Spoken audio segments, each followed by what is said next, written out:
Hello, everybody out there. And here I am, Mark Stern, your local friendly estate agent. Really on a complete rant today. This needs to be heard by as many of you as possible that are currently selling or buying or about to sell or about to buy or about to get under offer. This is really, I've got to the point where I'm very reserved normally on my social media because obviously I hate to get into any form of confrontation with anybody, but I'm afraid I have to speak my mind right now as a warning to all of you. Please beware of anybody, of the conveyancers that you choose to get your purchase or your sale across the line, because I can promise you it will cost you your entire deal and your entire future if you get it wrong. So what's prompted me is actually not the letter that I'm about to share with you, but what prompted me was what happened a couple of months ago, which was an identical letter that I'm about to show you now, that one of my buyers actually received from their solicitor.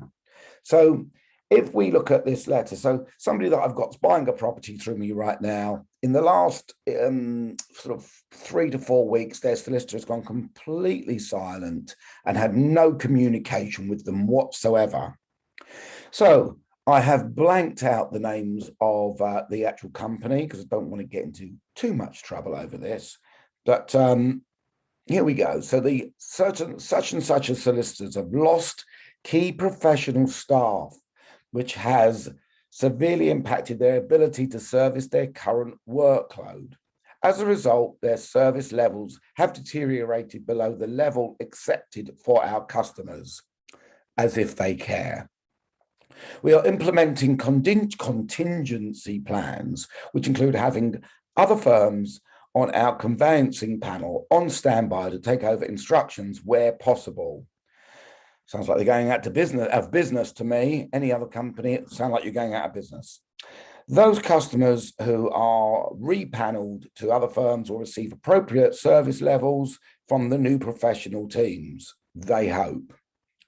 This reallocation will free up resources with blah, blah, blah solicitors to complete those transactions that are too far advanced to benefit from this reassignment.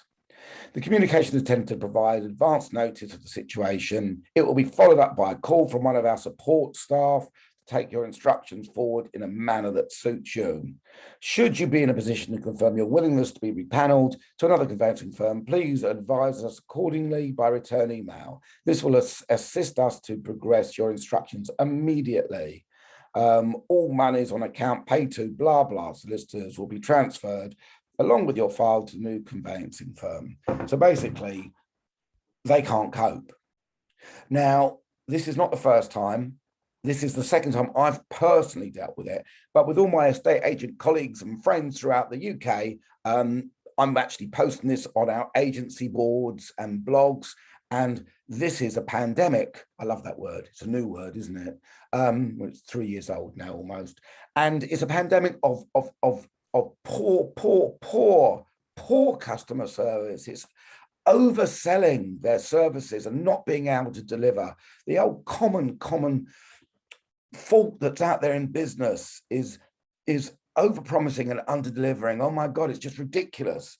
And what's making it worse is that they're not even giving a second thought to how this is impacting on just the mental health of buyers and sellers and their families, and actually even estate agents as well, to just try to get these deals done. You know, I always say to people, whenever things go rough on a property sale, I always say, look at it like this. The seller wants to sell and you want to buy. So that's all that really matters. The solicitors will sort it out in between. But this is now getting to this point where the solicitors are really standing in the way of making a deal happen. They really are. And what's the cause of this? Well, it can only be that they're oversubscribing, that you've got the actual conveyancers, who I don't blame themselves. They're the solicitors. They've worked hard. They've gone through years of university. They've got their degrees and everything, and they're solicitors.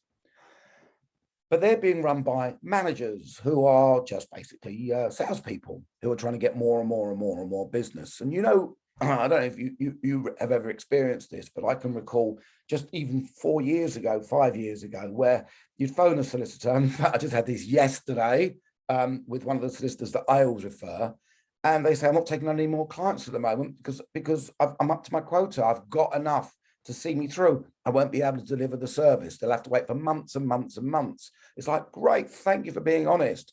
But these large supermarket style solicitor firms are not doing that. They're just taking more and more and more and more and more on. They're getting the paralegals to do all of the actual donkey work. So the raising of inquiries, the collating of the inquiries, the just basically that side of things. Okay. And then what's happening is that once the paralegal is satisfied with the file, they're then giving it to the main solicitor to check through, sign off, report, and exchange. But this main solicitor may have 100 or so files on their desk, may even be more than that. And that's going to take them, you know, if you're reading through everything for the first time, remember, this is the first time probably that solicitor would have seen that file. They're going to be reading through that file for the first time. It's got to take them a day to really get everything in order. So that could be 100 days, 100 working days, even if you did 2, okay? Even if you did 2, that's still, you know, that's still a month and a half to 2 months of just reading the stuff that comes onto your desk from day one. So what's happening is you're getting to the point where you're thinking, oh, all the inquiries have been answered. Brilliant. We must be exchanging in the next week or so. And then it goes quiet and nobody answers the phone and no one's doing anything. And you're thinking as the buyer or the seller, what's actually going on here? And it's because your file may not be read for a month to see whether there's anything missing. And if there is, God forbid, something missing, another inquiry will be raised. So what is the solution to this? So the solution to this is stop thinking about price. Oh my God, it's just price, price, price. You know, you're buying a house for 500, 700,000, £1 million, £2 million, you know, £350,000, whatever it is. And you're quabbling over a solicitor that might charge you a £2,000 fee to do the conveyancing for one that's going to charge you £1,500. That £500 means you're actually going to lose your property or lose your purchase, or something's going to fall down, or it's just never going to happen. Right? You're paying all that money. Get a solicitor that, number one, you can actually pick up the phone to and speak to. Here you are, give you an example of this. Yesterday, a property that's about to exchange, and the solicitor themselves didn't seem to be at their desk. So I said to my vendor, would you be able to get in contact with them and get them to be ready? He goes, yeah, I'll phone them right away. He phoned them right away, call me back. I just spoke to my solicitor. He's going to be there, ready for the exchange. Okay, you can't do that with these huge firms. You're going to phone and phone, nobody will answer. They're not going through to someone in their team that might get to them. So the idea is that you want to ask your solicitor questions. The first thing is, go to your estate agent to be referred to a solicitor. Your agent will know who is currently working smart, working fast, working efficiently, and they'll recommend you to those solicitors, okay? Don't worry about referral fees. Agents get referral fees for referring some solicitors, but sometimes they don't care about the fees. I couldn't care less about a referral fee. If I've got a deal for millions of pounds that I'm trying to get through, I want to put them to the solicitor that I know is working so well. And remember, agents know this because they're speaking to, I mean, with me, I've got 11 properties currently under offer. I'm speaking to 22 sets of solicitors. So I know which ones are really performing and which ones are not. So that's the first thing. The second thing is, be very careful when your broker refers a solicitor, because a lot of the time your broker's referrals come through the lender's panel of referrals, and they will be large firms, these supermarket firms, you know, Premier Property Lawyers. They had a massive breach of GDPR last year, and the firm just lost everything. I think, I'm surprised if they're even still going right now. But unfortunately, a lot of times these lenders will have a solicitor that has to be on their panel. But there's ways around that, and I mean proper ways, you know, not dodgy ways around it. So you can use your solicitor that you want to use to get you to the point of exchange, and then there could be another solicitor that's on panel just to take it through that last little part. So there are ways around this. Interview the solicitor, ask them how many cases they've currently got at the moment on their desk. How fast are they going from exchange to from instruction to exchange of contracts? How many months is that taking? Weeks that it's taking?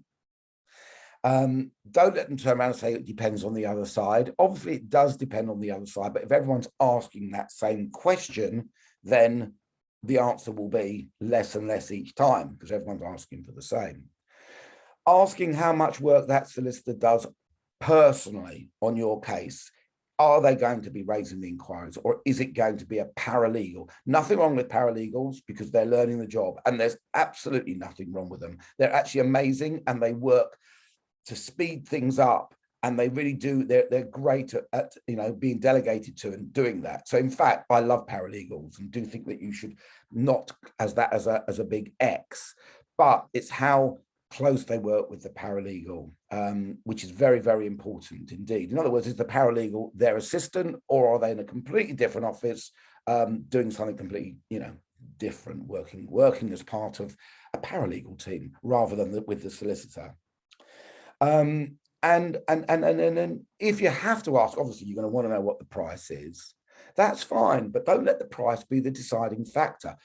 Look for recommendations, friends, anyone you know. Look on their website, not on their website, rather, look on Google their reviews and see what people are saying about their reviews. So these are all things that I really, really highly recommend. But I'll tell you now, things have got to change. And just then, for the sake of continuity, I just had a phone call that I just had an exchange of contracts, and I've just actually said to that solicitor who I'd never used before, I want to use you because he's been amazing. And actually, that was the one who took the call from the seller yesterday, you know, who called him straight away. So anyway, that's my rant and rave. I hope you get something here that you can take away, some good advice. Give me a call if you want to, you know, talk about your own personal circumstances. And yeah, have a great week and a weekend ahead. The sun is still shining. Take care.